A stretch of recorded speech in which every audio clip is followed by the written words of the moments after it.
Alhamdulillah kita telah menunaikan salat Isya berjamaah. Kita bermohon pada Allah Subhanahu wa taala semoga salat yang telah kita tunaikan diterima oleh Allah Subhanahu wa taala dengan penerimaan terbaik. Baik, kita tadi telah bahas bahwa ada kisah seorang lelaki pemuda melamar seorang perempuan kemudian ditolak, lalu ada seorang lelaki lain melamarnya dan diterima, dan muncul kecemburuan dalam dirinya, digerakkan oleh setan berbuat maksiat sampai kemudian membunuh perempuan dimaksud. Dia datang kepada Abdullah bin Abbas radhiyallahu taala anhuma meminta penjelasan, fatwa sekaligus pencerahan petunjuk apakah ada kesempatan untuk bertobat. Bahasanya fahal li bin taubah, fahal li bin taubah, maka apakah aku masih punya kesempatan untuk tobat. Nah, kalimat ini kita turunkan dengan bahasa Al-Quran. Singkatnya, tidak ada seorang manusia pun yang bebas dari kesalahan apapun jenisnya, sampai tingkat paling tingginya yang disebut dengan israf, bunuh orang, lukai orang dan sebagainya. Tapi Allah dengan sifat kasihnya di setiap kesalahan kita menawarkan kita untuk memperbaiki diri kembali menjadi makhluk yang baik. Maka diberikanlah kemudian petunjuk dalam jiwanya supaya muncul perasaan untuk memperbaiki diri. Apa diantaranya? Kalimat-kalimat seperti ini. Kalau bahasa sekarangnya, saya mungkin nggak berubah ya, saya bisa nggak seperti dia ya, mungkin nggak saya bisa berubah jadi lebih baik. Kalau anda mendapatkan kalimat-kalimat itu dalam jiwa anda sekalipun belum sempat dilafadzkan, itu tandanya Allah sedang membimbing anda untuk keluar dari kubangan maksiat menuju nilai-nilai taat. Paham sampai sini? Baik ya? Dan disitulah kemudian ada kisah-kisah dalam Al-Quran bagaimana orang pernah berbuat salah melampaui kesalahan yang mungkin kita pernah perbuat sampai malam ini. Ada yang menolak untuk berubah seperti Fir'aun, ada yang mengambil peluang itu untuk berubah, dan itu banyak, termasuk orang yang pernah bunuh 100 orang tadi. Maka ditutuplah kemudian dengan kalimat Quran surah ke-66 At-Tahrim ayat yang ke-8. Kalimatnya indah. Kalau anda mau kembali karena kalimatnya fahal li min taubah, apakah saya bisa taubat, maka ada ajakan dari Quran. Lihat ajakan Qurannya, dipanggil kita semua diminta untuk bertobat. Tubu ilallahi taubatan nasuha. Silahkan anda kembali kepada Allah, tubu, taubatlah. Taubatan nasuha dengan cara taubat yang serius, yang sungguh-sungguh. Jadi di sini kalau ada seseorang ingin merespon seruan Allah, ini saya turunkan tadi. Jadi kalau kita buat siklusnya seperti ini bahasannya, manusia bisa berbuat salah. Dari salah ini ada peluang untuk memperbaiki diri, untuk berubah. Di sini cara dia untuk berubah ini dibimbing oleh Allah, diturunkan hidayah. Di antara hidayahnya ada getaran-getaran di dalam jiwa, ajakan-ajakan untuk kembali. Demi Allah saya katakan, setiap orang yang masih normal sebagai manusia pasti ada peluang-peluang ini. Di hadapan teman mungkin gak keluar, tapi ketika anda di kamar, ketika mau tidur, itu suka ada dalam diri kita. Mau sampai kapan begini, saya bisa berubah atau enggak, dan sebagainya. Nah itu sesungguhnya ada hidayah dari Allah dipancarkan di hati kita, mengajak kita untuk berubah. Saran saya, kalau anda sedang mendapatkan hal yang seperti itu, maka ambil seruan Quran, di Quran surah 66 ayat ke-8. Ayo, cepat ambil seruan itu, tubu ilallahi taubatan nasuha. Ayo tobat. Jadi jangan ditinggalkan, tobat. Ambil tawarannya, dekati Allah Subhanahu wa taala. Ketika anda mengambil tawarannya, anda akan dinaikkan oleh Allah bersamaan dengan derajat orang saleh tadi. Dan bukan mustahil Allah ampuni dosa anda saat itu, ternyata itu adalah ujung kehidupan kita mendekat pada Allah Subhanahu wa taala. Dan tidak sedikit orang-orang diwafatkan oleh Allah setelah dia bertobat, kemudian ternyata mendapatkan surga karena tobatnya. Ya, banyak kisah di Quran. Anda terbayang nggak ada orang musyrik dia tobat. Begitu tobat setelah mengatakan beriman, dia naik ke onta, ontanya kepeleset, ontanya mati, dianya meninggal. Kata Nabi, tidak ada yang paling beruntung imannya yang tidak bercampur dengan dosa kecuali orang ini. Modalnya sedikit, keuntungan banyak. Modalnya syahadat, begitu meninggal keuntungannya banyak, surga. Karena dosanya digugurkan, dia masuk surga. Mau seperti itu? Ntar pulang dari sini ya. Itu pun kalau ajalnya, kalau nggak ajalnya nggak bisa juga. Jadi kita nggak bisa memilih, tapi anda bisa berusaha wafat dalam keadaan husnul khatimah. Kita ingat kalimat ini, kita tidak bisa memilih kapan meninggal, tapi kita bisa berikhtiar untuk meninggal dalam keadaan yang baik. Caranya, ketika anda terpikir berbuat maksiat, maka rasakan seketika saat itu akan meninggal. Itulah saatnya kita akan dijaga oleh Allah Subhanahu wa taala. Jadi kalau anda masuk kantor, ada tawaran buruk misalnya, Pak, ini ada proyek sekian, bayangkan ketika dikerjakan anda diwafatkan oleh Allah Subhanahu wa taala. Teman-teman mahasiswa, mohon maaf ketika anda ingin berbagi dengan cara yang tidak baik, nyontek atau misalnya berbuat hal yang buruk dan sebagainya, rasakan saat diwafatkan oleh Allah Subhanahu wa taala. Demi Allah saya katakan, kita akan dijaga dalam keadaan yang terbaik. Dan sekarang banyak diposting kepada kita bagaimana orang-orang wafat dalam keadaan sujud. Ada yang sedang bangkit dari sujud, ada yang sedang baca Quran. Pertanyaannya, besok lusa saat kita wafat dalam keadaan seperti apa? Nah, sekarang kembalikan di sini. Ustaz, orang ini bertanya taubat. Kata Quran, ayo taubat. Pertanyaannya, bagaimana cara saya taubat? Saya ambil teori dulu sebentar ya, supaya paham cara berpikirnya. Setelah itu saya sambungkan di sini.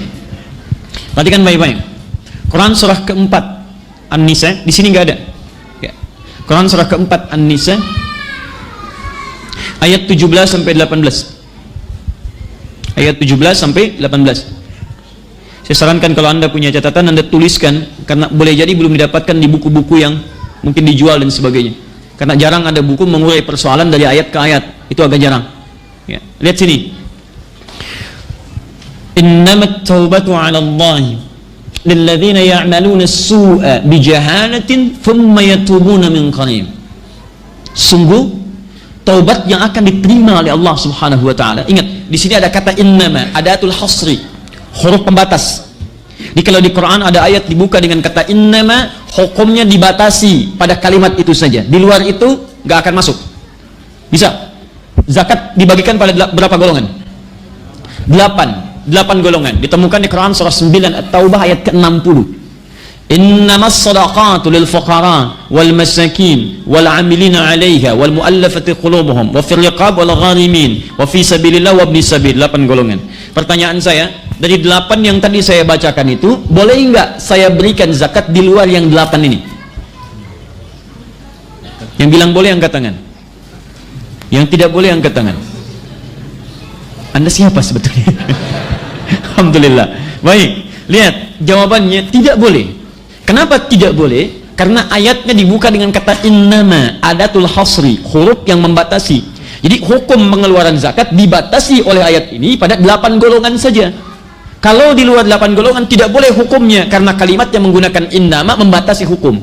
Nah, kata innama ini kadang membatasi hukum dalam aspek fikih, kadang membatasi hukum dalam hukum-hukum ibadah. Contoh yang kedua, taubat itu ibadah, tapi kalimat taubat dibuka dengan kata innama. Innama taubat, sungguh taubat yang diterima itu dibatasi oleh Allah. Yang ini yang saya terima, di luar yang ini gak saya terima. Itu maksudnya, paham? Nah, mana yang diterima itu? Innama taubatu 'ala Allah, sungguh taubat yang diterima oleh Allah. Di luar spesifikasi ini saya gak terima, kata Allah. Lilladzina ya'maluna as-su'a, lilladzina, Allahu Akbar. Ketika Allah mengatakan taubat, mengajak orang kembali menggunakan kata alladzina. Alladzina disebutkan 1080 kali dalam Al-Quran. Ini ismun mausulun yadullu 'ala al-'amiyyati bi ma'na al-jama'. Ingat, isim mausul huruf sambung menunjuk pada subjek atau objek dan menunjuk pada komunal, banyak. Awas, bukan 1 2. Jadi ada di bahasa Arab itu ada man, ada alladzina, itu beda. Kalau yang ini man, ini bisa berlaku untuk seorang satu, bisa berlaku untuk banyak. Tapi kalau sudah begini, ini banyak. Di ketika Quran mengatakan ayo taubat, mengajak kepada manusia dengan menggunakan kata alladzina, berarti bukan 1 2 orang yang salah, banyak yang pernah salah. Saya ustadz, saya manusia, saya salah. Anda pengusaha, Anda manusia, Anda pernah salah. Anda politisi atau politikus misalnya, saya nggak senang nyebut tikus itu kan. Baik, misal Anda aktif dalam politik, Anda manusia, Anda pernah salah. Di setiap Anda bernama manusia pasti pernah salah. Makanya kita disebut dengan insan, salah satu namanya insan, disebutkan 65 kali di Quran, di 63 ayat 43 surah berbeda. Kata Ibnu Abbas radhiyallahu taala anhuma, lihat di Lisanul Arab karena Ibnu Manzur, sumyal insanu insanan, dinamakan insan dengan insan minan nisyani, dari kata nisyan, li'annahu indama uhida ilaiha fanasiya, li'annahu indama uhida ilaihi fanasiya. Kenapa disebut dengan insan? Dari kata nisyan, artinya lupa. Kenapa disebut insan? Lupa, karena seringkali ketika buat perjanjian dia lupa. Dan kaidah lupa tadi dengan ayat tadi, lupa disandingkan oleh Quran dengan kata khata, berarti salah. Banyak orang lupa, dari lupanya dia salah. Lihat sini, orang yang korupsi itu bukan nggak tahu korupsi itu salah, dia tahu salah, cuman saat ngambil dia lupa. Gitu. Orang bukan tidak tahu bahwa berdusta itu salah, cuman saat bohong dia lupa. Itu masalahnya. Makanya sering dia katakan saya khilaf. Khilafnya yang dimaksudkan bukan nggak tahu salah, cuman lupa. Nah, yang seperti ini ketika keluar dipanggil banyak, artinya semua kita punya potensi salah. Tapi semua kita tanpa kecuali dipanggil oleh Allah. Ayo kembali. Ayo kembali. Karena engkau manusia punya kesempatan untuk berubah, engkau bukan iblis. Kau manusia. Ayo pulang dengan keadaan yang terbaik. Maka dari itu, jika kesalahan dilakukan, muncul jadi perbuatan disebut dengan su. Orang berbuat su. Orang berbuat salah itu, kata Quran, satu, saya terima taubatnya kalau kesalahannya jahalah, salah karena jahalah. Penyebab salah, lupa, kemudian dia salah karena jahalah. Jahalah itu maknanya dua. Satu, tidak tahu kalau itu salah. Tidak tahu kalau itu salah. Misal, orang masuk Islam belum paham misalnya kan, tak paham fikih dan macam-macam, dan dia makan. Begitu ke Singapura dihidangkan restoran, ada pizza bercampur dengan daging babi misalnya. Babi haram tidak? Haram. Kemudian dia makan, kan? Baik, begitu dimakan, salah tidak? Salah. Dosa tidak? Dosa kalau sengaja makan, kan? Nah, karena dia belum tahu, dia makan, diterangkan misalnya. Baik, Pak, itu daging babi, haram hukumnya. Oh, haram ya? Wah, enak ya? Oh, bisa gitu kan? Nah, lihat. Perbuatan semacam ini dilakukan karena tidak tahu pada awalnya, jahalah, dia melakukan perbuatan yang salah. Dia bisa kembali, astagfirullah, dia buang misalnya, dia keluarkan, itu jahalah namanya.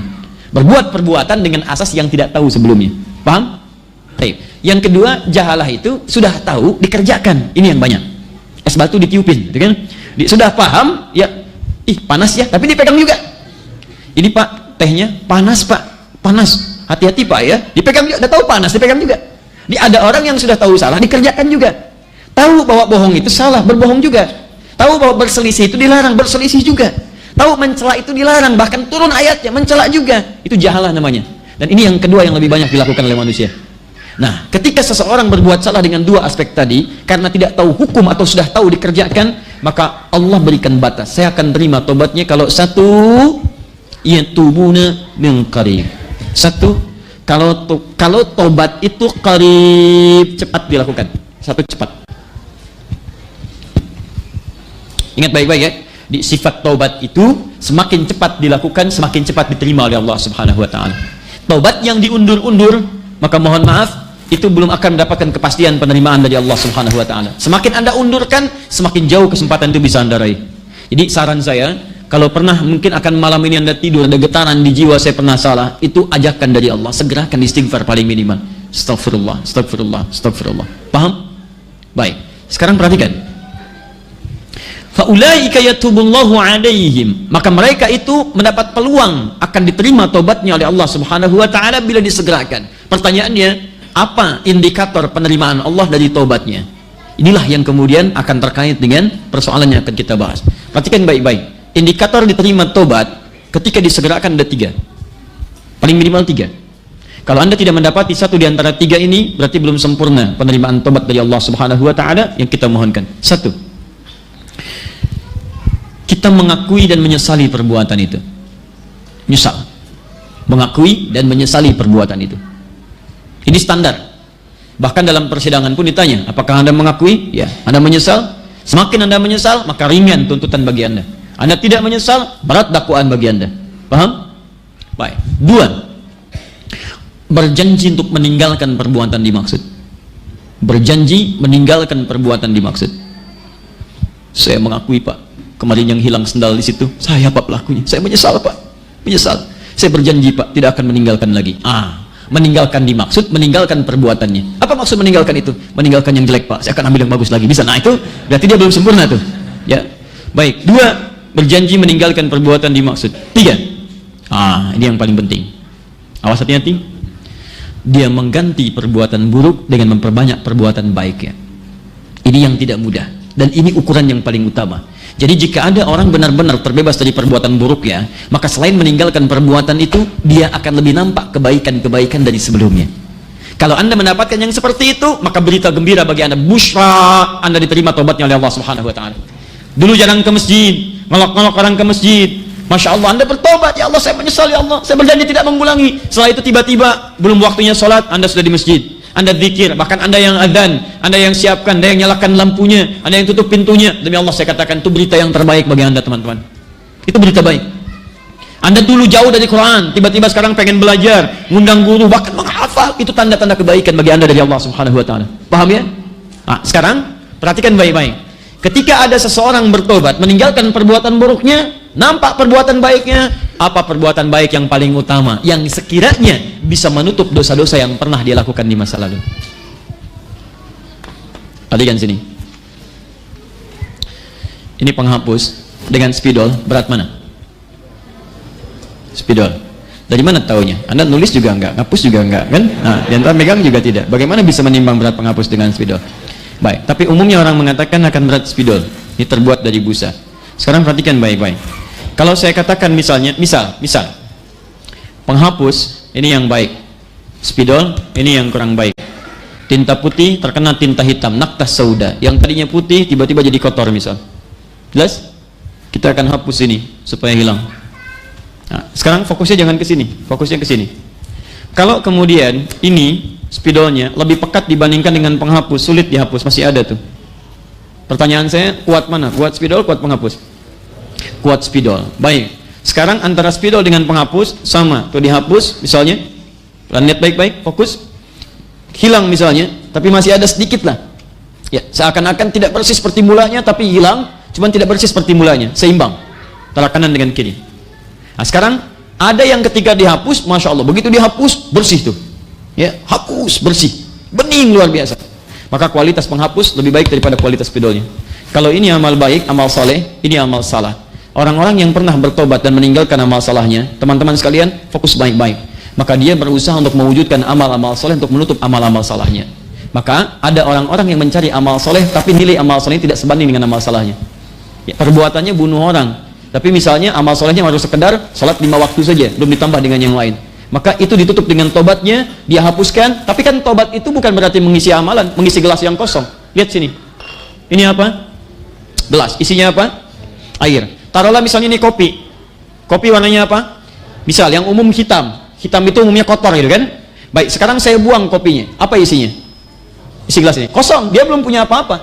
Sama dengan cawan hati seseorang ketika kotor berbuat salah, dia buang kotornya dengan istighfar, tapi dia kan belum punya amalan. Dia harus isi ini dengan isian-isian yang terbaik. Dia bisa pilih, ada air bening, ada air susu, ya ada yang lainnya, ada zam-zam, ada lemon, ada macam-macam. Dia bisa isi itu. Sama dengan seperti ini, ketika orang berbuat salah, lihat kadar kesalahannya. Kalau kesalahan Anda begitu dahsyat, begitu besar, Anda mesti mencari amalan-amalan besar untuk menutup segalanya itu. Bukan sekedar menghilangkan dosa-dosanya, tapi menaikkan kadar amal solehnya sehingga bisa menutup amal salahnya. Jadi begitu Anda mencari perbuatan besar di sini, dahsyat, dahsyat, dahsyat, maka dosa besar ini bisa dihilangkan, ditutup sementara waktu dengan taubat, dengan istighfar, dan dihanguskan dengan amal-amal soleh kita. Sehingga ketika Anda dibangkitkan di hari kiamat, misal bertemu amal salah dengan amal soleh ini, fokus, ini salah misalnya, maaf, salahnya 75%. Begitu taubat, gugur misalnya, hilang nih. Istighfar, sesali dan sebagainya, hilang. Saya hapuskan. Tapi saya belum isi apa-apa nih. Apakah gelas yang kosong yang saya simpan otomatis akan bersih selamanya? Tidak, akan ada debu masuk dan sebagainya. Baik, sama orang tobat seperti ini kalau tidak mengerjakan amalan, tidak terpelihara tobatnya, maka rentan muncul godaan-godaan yang lainnya. Mudah dia kerjakan ini dan itu. Maka dia mesti mencari peluang-peluang amalan. Kalau ini debunya hadir, ada debu 2%, 3%, 5%, ada debu ria, ada debu sum'ah, macam-macam. Yang tadinya maaf jelek, tiba-tiba hijrah diangkat oleh media jadi rame, muncul ria di situ. Kemana-mana foto, ceklik sudah hijrah. Kena di sini. Baik, sedangkan dosa ria kan setengah musyrik yang paling kecil kan ria. Salah satunya berbahaya, syirik asghar itu ria. Dosanya besar walaupun kelihatannya kecil, hati-hati. Ya, Al-Kabair, kitabnya Al-Kabair, karangan Imam Ad-Dhahabi itu menunjukkan 17 dosa besar. Dosa pertama syiriknya dibagi dua. Syirik asghar disebut dengan riya. Ceklik hijrah. Ya. Bisa 50%. Apa amalan untuk bisa menghilangkan ini? Kalau Anda nggak cari amalan, Anda amalannya cuma sholat yang standar. 5 waktu kan standar. 5 waktu, mau soleh, mau kurang soleh, mau sedikit soleh, tetap 5 waktu. Standar. Di 5 waktu itu yang standar. Jadi kalau Anda sholat masih di bawah 5 waktu, di bawah standar, ban. Naikkan. Misalnya tahajudnya naikkan, puasanya naikkan, sunnah, baca Qurannya naikkan. Begitu dinaikkan, dia menutup yang ini. Tapi ada amalan yang paling besar, yang kalau Anda kerjakan, itu bukan cuma menutup, seperti air bah, menggulung semua kesalahan ini, menghasilkan pahala-pahala melimpah. Dan kalau Anda wafat dengan amalan itu, insya Allah surga melekat pada diri Anda. Tidak cukup dengan amin, kita baca dulu. Bismillah. Apa amalannya? Kalau Anda mau tobat, inilah petunjuk dari Ibnu Abbas, di antara sahabat yang sangat dekat dengan Nabi. Qala, Ibnu Abbas bertanya pada orang tadi, Ummuka hayya? Ibumu masih hidup? Ya, dia mau tobat, tapi pertanyaannya, ibumu masih hidup? Kata orang ini, kala, la, tidak. Ketika dikatakan ibunya sudah meninggal dunia, qala, dijawablah oleh Ibnu Abbas, tub ilallahi subhanahu wa ta'ala wa